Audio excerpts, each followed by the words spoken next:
Hello students, कैसे हैं आप सब लोग। मैं मीना कंवर आपके अपने चैनल रेडी स्टडी को मैं आपका बहुत बहुत स्वागत करती हूँ। मैं आपको पढ़ाती हूँ इंग्लिश। और आज का जो टॉपिक है वो हमारा है वॉइस।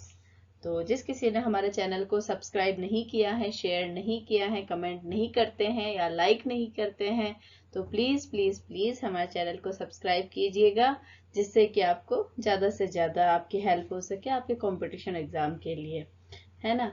तो आप सबसे पहले सब्सक्राइब कर लीजिए। और इससे पहले हमने पढ़ लिए हैं टेंस। तो टेंस हम एक्टिव वॉइस पैसिव वॉइस पढ़ने से पहले हम हमेशा टेंस पढ़ते हैं, ताकि एक्टिव वॉइस और पैसिव वॉइस पढ़ना आसान रहे। तो पहले आप जाके टेंस के जो है वीडियोस है वो चेक कर लीजिए, एक बार देख लीजिए, ताकि आपको समझ में आ जाए कि टेंस क्या चीज होती है। इससे आपको आसानी होगी, वरना फिर ये थोड़ा नेक्स्ट लेवल हो जाता है। तो इसलिए हमने आपको पहले टेंस करवाए, तो फिर आप पहले टेंस पढ़िए, है ना। तो आज का टॉपिक है हमारा वॉइस। वॉइस क्या होती है? वॉइस दो तरह की होती है। वॉइस किसे कहते हैं? एक्टिव वॉइस और पैसिव वॉइस, है ना। तो ये देख लीजिए क्या होता है। अब कोई सेंटेंस है, मतलब किसी भी सेंटेंस को लिखने के दो तरीके हो सकते हैं। एक तरीका होता है एक्टिव वॉइस में लिखना और एक तरीका होता है पैसिव वॉइस में लिखना। जैसे कि ये एग्जांपल है आपके सामने, you must switch off your mobile. अब इस सेंटेंस को हम दो तरह से लिख सकते हैं। कैसे? Your mobile must switch you of, और सेकंड है your mobile must be switched off. दो तरीके से हमने इसमें इसको लिख दिया।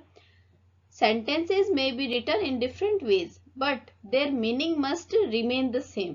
मतलब एक्टिव वॉइस पैसिव वॉइस में यही होता है कि आप सेंटेंस को अलग अलग तरीके से लिखो, लेकिन उसका मतलब एक ही निकलना चाहिए, है ना। And they must make sense, और उनका सेंस भी होना चाहिए। However, the subject of the sentence may change when we rewrite them. Sentence तो देखो चेंज होगा, क्योंकि क्या होता है कि एक्टिव वॉइस जो होता है उसमें सब्जेक्ट जो होता है वो डूअर होता है ना। और पैसिव वॉइस में जो होता है ऑब्जेक्ट जो होता है वो डूअर होता है। तो वो देखो पैटर्न तो चेंज होगा। जब हम एक्टिव वॉइस को पैसिव वॉइस में रीराइट करेंगे तो पैटर्न तो चेंज होगा, लेकिन उसका मतलब वही निकलना चाहिए। ठीक है, this is called change of voice. Let us read and learn about voice, active and passive. Active voice is the doer of the action indicated by the verb, है ना। एक्टिव वॉइस में क्या होता है कि जो सब्जेक्ट होता है वो ही डूअर होता है। देखिए, the subject in some sentences is the doer of the action indicated by the verb. तो इसका एग्जाम्पल है, a milliner makes women's hats. Second example, my sister washed the dishes.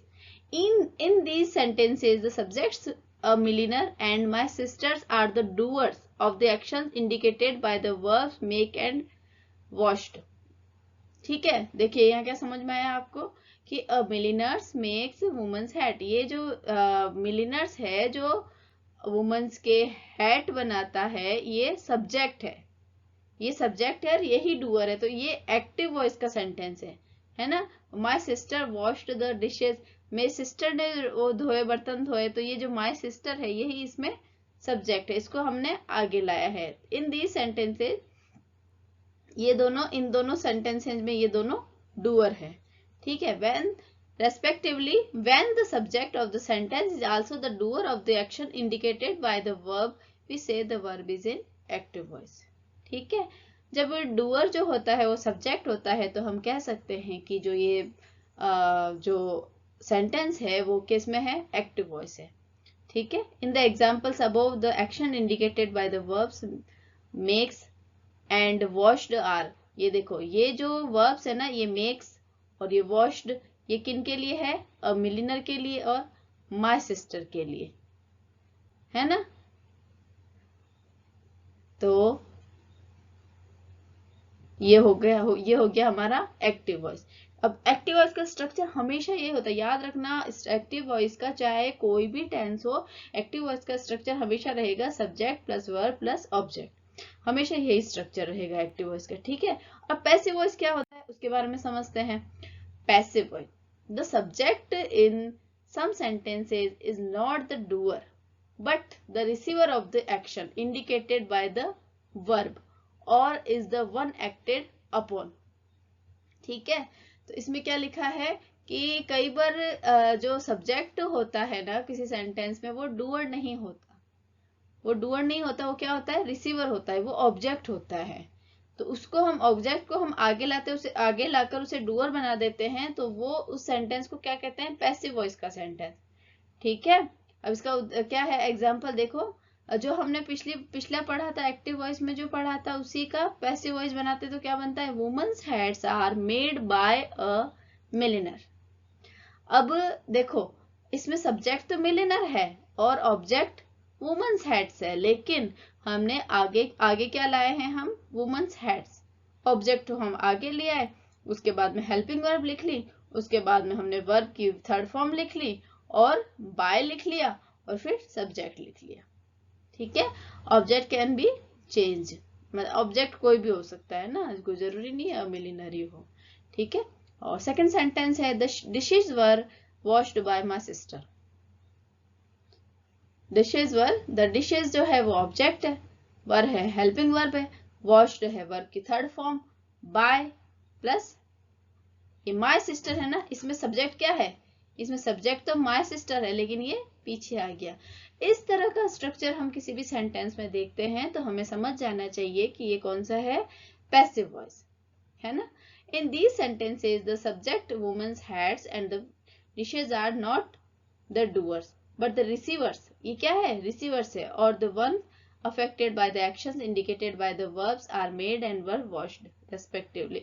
When the subject of the sentence is not the doer of the action but it is receive of an action indicated by the verb, we say the verb in the passive voice। ठीक है, अब हमें ऐसा कुछ होता है तो हमें समझ जाना चाहिए कि ये जो है किसका सेंटेंस है, पैसिव वॉइस का सेंटेंस है। तो आज मैंने आपको ये बताया कि होता क्या है, एक्टिव वॉइस और पैसिव वॉइस एक्चुअल में होते क्या है। ठीक है, अब आगे का जो मैं वीडियो लाऊंगी उसमें मैं आपको बताऊंगी कि ये कैसे बदलता है, किसी भी मतलब अलग अलग टेंस का बताऊंगी मैं आपको कि अलग अलग टेंस में एक्टिव वॉइस का कोई सेंटेंस होता है वो पैसिव वॉइस में कैसे कन्वर्ट होता है, और पैसिव वॉइस का कोई सेंटेंस होता है वो एक्टिव वॉइस में कैसे कन्वर्ट होता है। तो इसमें हमें देखो ये स्ट्रक्चर याद रखना है कि चाहे कोई भी टेंस हो, स्ट्रक्चर क्या रहेगा, एक्टिव वॉइस का स्ट्रक्चर रहेगा subject plus verb plus object. ठीक है, और पैसिव वॉइस का सब्जेक्ट हमेशा रहेगा, ये स्ट्रक्चर हमेशा रहेगा object plus helping verb plus verb की third form plus by plus subject. अब देखो इसमें आपको ना एक बात ऐसे लगेगी कि भाई एक्टिव वॉइस में तो मैंने हेल्पिंग वर्ब का नाम ही नहीं लिया, और पैसिव वॉइस में है जो उसमें हेल्पिंग वर्ब बता दिया है ना। तो इसमें क्या होता है कि जो एक्टिव वॉइस जो होता है ना उसमें जरूरी नहीं है कि हेल्पिंग वर्ब आए ही आए। देखो पूरे जितने भी हमने टेंस पढ़े थे आप देखना, अच्छे से देखना, उनमें जरूरी नहीं है कि सब में हेल्पिंग वर्ब आ रही हो। जैसे देखते हैं कि सिंपल प्रेजेंट का जो अफर्मेटिव सेंटेंस होता है, जो पॉजिटिव सेंटेंस होता है, उसके अंदर हेल्पिंग वर्ब नहीं आती है ना। और वैसे के वैसे जो है सिंपल पास्ट का जो अफर्मेटिव सेंटेंस होता है उसमें भी हेल्पिंग वर्ब नहीं आती, लेकिन पैसिव वॉइस में सभी उसमें सेंटेंस में हमेशा हेल्पिंग वर्ब तो आएगी ही आएगी। ठीक है, और वर्ब की हमेशा कौन सी फॉर्म लगेगी, थर्ड फॉर्म, हमेशा वर्ब की थर्ड फॉर्म ही लगेगी चाहे कोई भी टेंस हो। ठीक है ना, ये मैं आपको आगे डिटेल में समझाऊंगी। आज का है जो, आज के लिए इतना ही, मैं बस आपको यही समझाना चाह रही थी कि एक्टिव वॉइस क्या होता है और पैसिव वॉइस क्या होता है। ये आज मैंने सिर्फ आपको इनका इंट्रोडक्शन दिया है, तो अगली क्लास में है तो मैं इसका आपको डिटेल में समझाती हूँ। ठीक है, तब तक आप बने रहिए हमारे साथ, और जिसका कि हमारे चैनल का नाम तो आपको याद अब तो हो ही गया होगा, जिसका नाम है रेडी स्टडी गो। और जिसने सब्सक्राइब नहीं किया है और शेयर नहीं किया है और लाइक नहीं किया है, तो यदि आपको हमारा पसंद आ रहा हो, हमारे पढ़ाने का तरीका पसंद आ रहा हो, हमारा पढ़ाया हुआ समझ में आ रहा हो और अच्छा लग रहा हो, तो प्लीज प्लीज प्लीज अपने फ्रेंड्स से शेयर कीजिए और सब्सक्राइब कीजिए चैनल को, और ज्यादा से ज्यादा लोगों में शेयर करने की कोशिश कीजिए। और देखिए फटाफट से 1000 सब्सक्राइबर होते हैं तो हम और भी फैकल्टी मेंबर्स लाते हैं आपके लिए, क्योंकि कंपटीशन एग्जाम नज़दीक आ चुके हैं। और आप लोगों ने देखा ही होगा अभी अब खूब सारे कंपटीशन एग्जाम आ रहे हैं। आज तो वो फॉर्म भी आए हैं, शायद वो जो हो रहे हैं ना संयुक्त परीक्षा, उसका भी फॉर्म अभी आया है। तो वो सब भी हो रहे हैं। तो हम खुद चाहते हैं कि आपके लिए ज़्यादा से ज़्यादा फैकल्टी मेंबर्स लाएं, ताकि आपको सारे सब्जेक्ट पढ़ाएं और आपकी हेल्प हो सके। हमारा बस उद्देश्य यही है, और हमें आपसे कुछ भी नहीं चाहिए, कोई फीस नहीं चाहिए, कुछ नहीं चाहिए, बस एक आपका सब्सक्रिप्शन चाहिए, है ना। ज़्यादा से ज़्यादा प्लीज़ शेयर कीजिए। And thank you for watching.